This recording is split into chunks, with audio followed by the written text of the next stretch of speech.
Hello guys, today I'm going to tell you about that PMX token. Now before we start the video, let's share my legal disclaimer. This video is only for education purpose. Do your own research for the investing.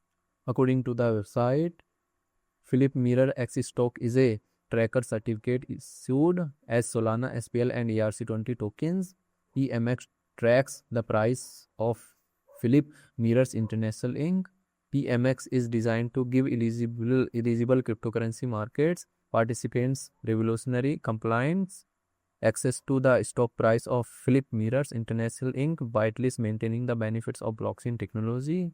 Key benefits: Philip Mirrors is an American multinational company with products sold in over 180 countries according to website. PMX token total supply is 210,000 and circulating supply is around 210,000 PMX token. PMX token is listed on Kraken, xc.com and other exchanges.